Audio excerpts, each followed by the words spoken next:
I've just parked up. It's Christmas Eve 2024. I've just parked up in Ceibwr Bay, which is at the very, well, not the very top, but it's one of the last bays on the north side of the Pembrokeshire coast path. So I'm going to go for a little 10k, I think, run. It's going to be an out and back on the coast path. So hopefully there'll be some views, but so far, driving down here, it seems very misty, so it might just be 2 foot of mud and then just mist. But we'll see you anyway. Next time.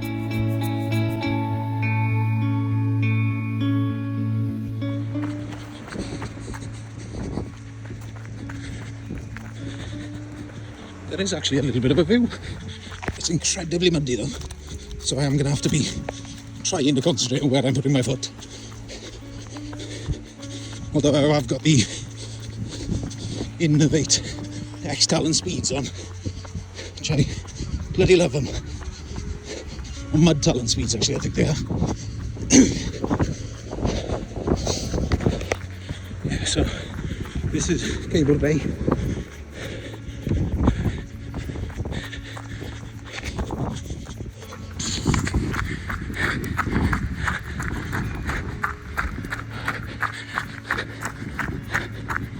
The mist is actually clearing up quite nicely as well.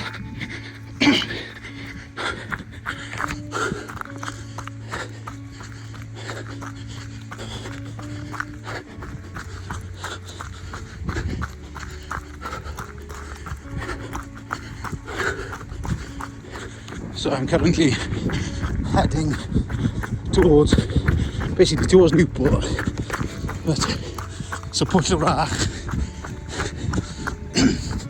and I'll probably be turning around about Pwllcoch, which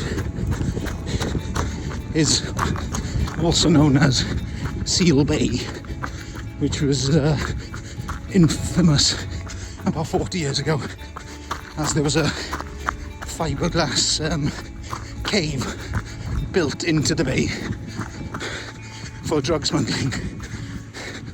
There's a brilliant BBC Sounds documentary on it, which is not an ad. Like a podcast documentary, it's absolutely fascinating. Thoroughly recommend Operation Seal Bay.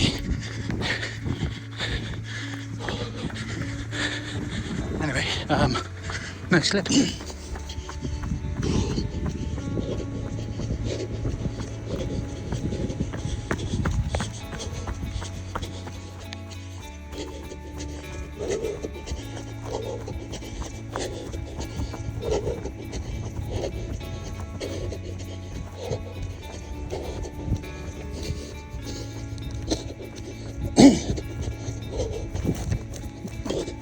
Nearly broke my ankle then. There was a hole then.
basically by Pembrokeshire. So this is where the Smugglers Cove were. So this is where they would land. Well, they'd take a rib out to sea and land the cannabis and then store it in the giant fiberglass cave that they'd built. It's quite an ingenious bit of sort of thinking, really. But what they didn't take into account was how nosy people in rural West Wales are. I was, funnily enough, I was speaking to my dad about it the other day, and he let slip. He was like, "Oh yeah, I think I was under surveillance at the time," because he worked for the National Parks, Pembrokeshire National Parks, for, I believe it was 43 years before retiring. But he was a warden, and this was his specific patch of the National Park, of the coast path. So he's pretty convinced that he was under surveillance at the time, because he even remembers seeing them, because he'd seen a yacht moored in this bay, and he remembered thinking, funny, I've never seen anybody do that. Sorry, this is so steep, I might have to reconvene when I've got my breath back. Oh, that is so steep. Like I said the other day, this is what I love about trail running, is you're not necessarily worried about pace, because if you're able to run up that, then hats off to you. But I am built like a brick shithouse. Pardon the language, I might have to bleep that. There's no way I can run it. So we run the runnable and we march the rest. Anyway, yeah, like I was saying, so this is the bay where the smuggling was to partake, but they were caught before anything was landed. It's an incredibly interesting story. The moral of the story is don't go to local pubs flashing £50 notes when nobody local had ever seen one. And don't trespass.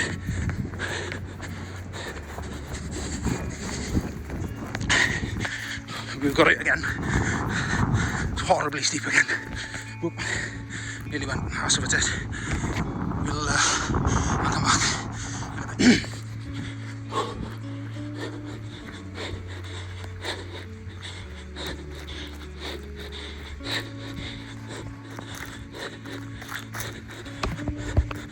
I've also just become hyper aware that the guy with dreadlocks is talking about weed smuggling. Where to live to the stereotype get.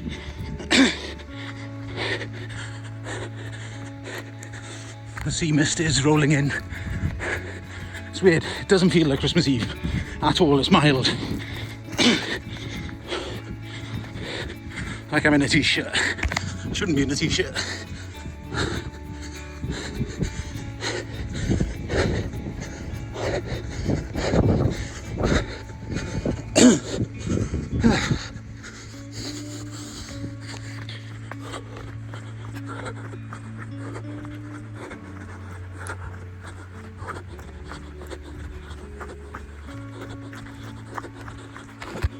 So there are definitely ponies on this section of trail, because I can see their hoof marks, because the national parks will graze this common land, and in conjunction with the farm owners, with the landowners then, because horses will only graze certain, or ponies and will only graze certain plants, so it leaves that, it gives an opportunity for more sort of diversity in the plant, in the wildlife.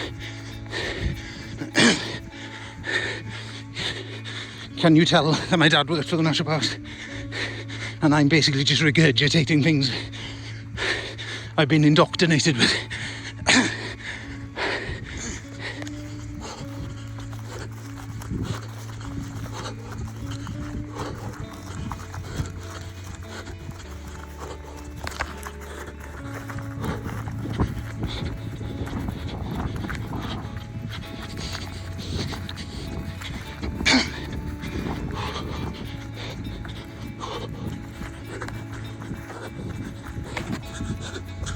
Well, the mist is properly coming in now. As you can see, the views are non-existent.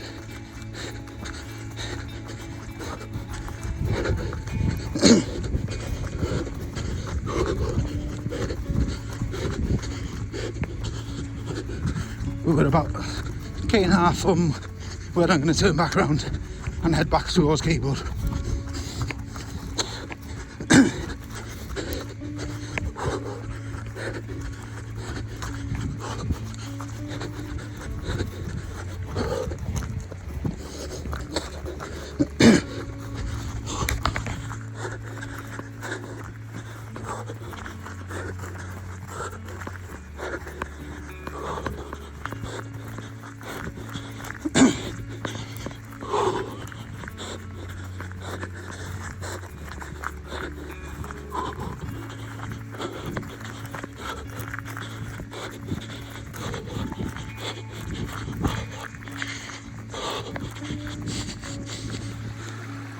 Time to turn around.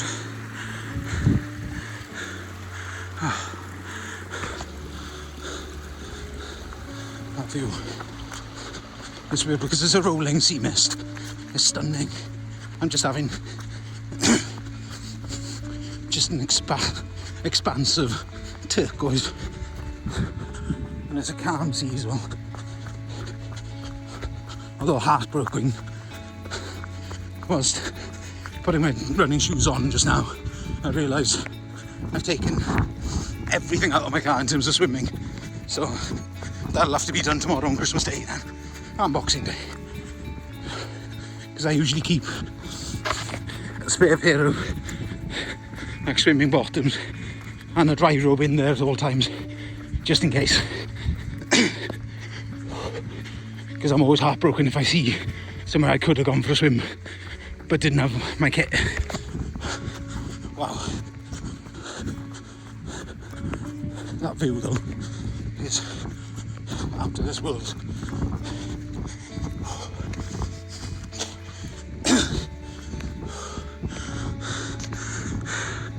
So interestingly as well, where I was on about the Smuggler's Cove is also one of the biggest colonies of grey seals, I think, in the world, if not Europe. So like those little beaches will be teeming with seals. Like, I think it's 2 seasons. Is there one in August and one in October? One in May and one in August, or one in May and one in October, or something like that, I think it is. But not sure if I can see one swimming in the bay there now. We'll have a look when we get a bit closer. As you can tell, I'm climbing again. We're going with ultra rules, even though I've never done an ultra. I haven't done a marathon yet. Although I have signed up for a few this year, or signed up for ballots. So we'll see.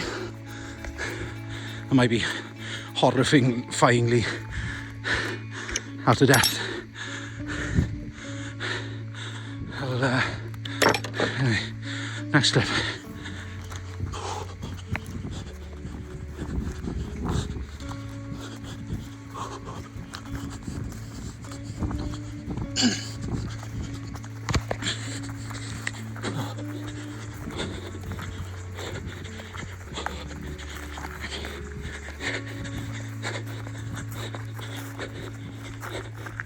I think rambling is better than this, which is just me struggling to breathe. Although we are so far still managing to keep it in zone 2 for the most part.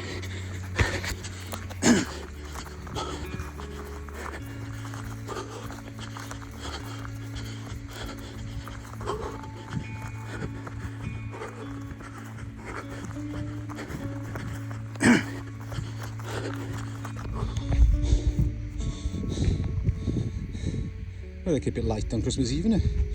Funny that we're all going to die. They must have just come up this hill. I was wrong, it was just some cliffs, just some rocks in the sea that looked like a seal. So down there is where the fiberglass was. So that is Trefdraeth, part of Coch.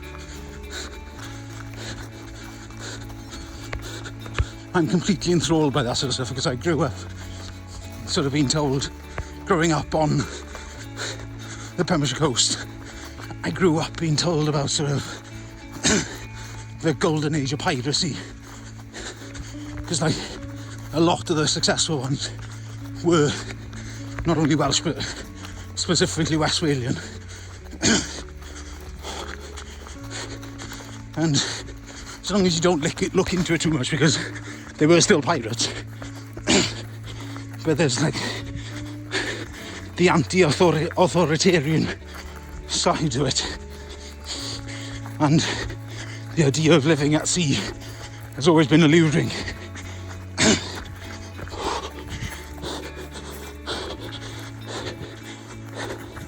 Yeah, so I'm completely enthralled by the whole story of that.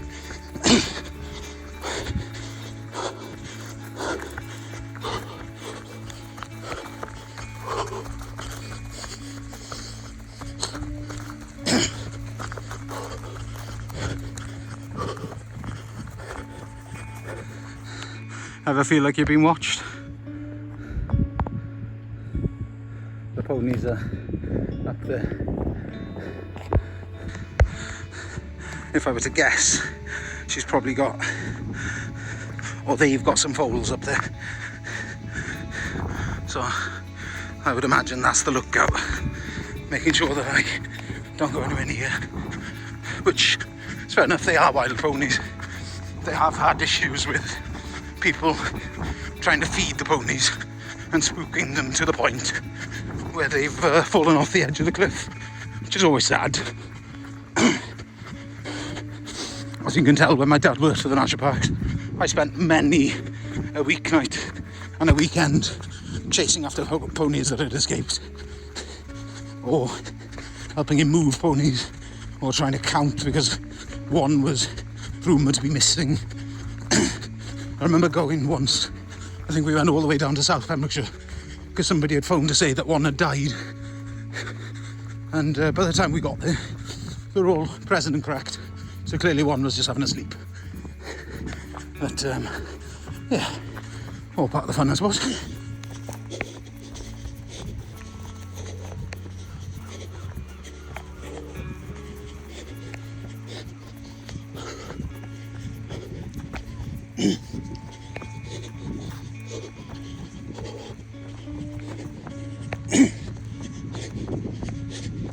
So we're heading down towards Trefdraeth now, which is a sort of a hollowed out cliff with a beach inside it. It's bizarre. You can actually swim in there or kayak in there when the tide's out. I think when the tide's right in, and we're used to have to sort of dive under and swim out, which is the reason why I've never been in there, because I am risk averse when it comes to stuff like that.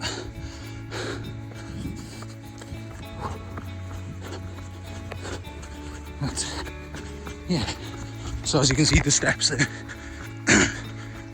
you can just about see the sea the other side there on the entrance,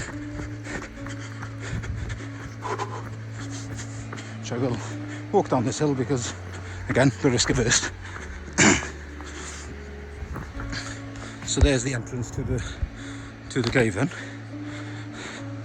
So as you can see, the tide's in a bit today, so you would have to dive and swim under, which is essentially splunking, which gives me such heebies and jeebies. As you can see, I'm trying to concentrate on where I put my feet at the moment, because I would rather not spend Christmas Eve in A&E.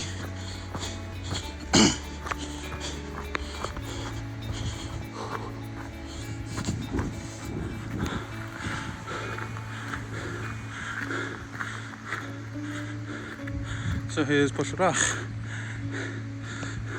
So if I walk around, you might be able to see the entrance.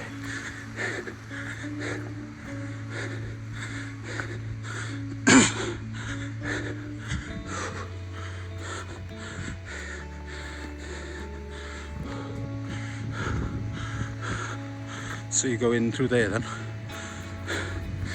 which generally makes me go nearly back to the car. I think I'm gonna change socks because they're soaking wet, put a different pair of shoes on, and then go and have a sit on the beach, I think.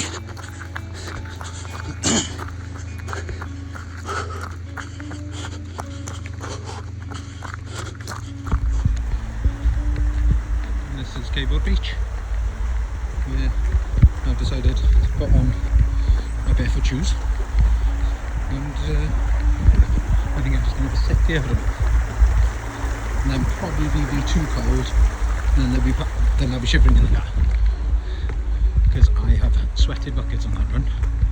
I think in the end it was a 10k, but it was about, I think, an average pace of like 9 kilometres per hour, I think, something like that. Yeah, I spend every Christmas Eve. I'll always come to this beach every Christmas Eve. Since years ago we had a power outage and my grandfather and my father brought me here, and ever since I've been able to drive. Basically, I've made this like my Christmas Eve pilgrimage.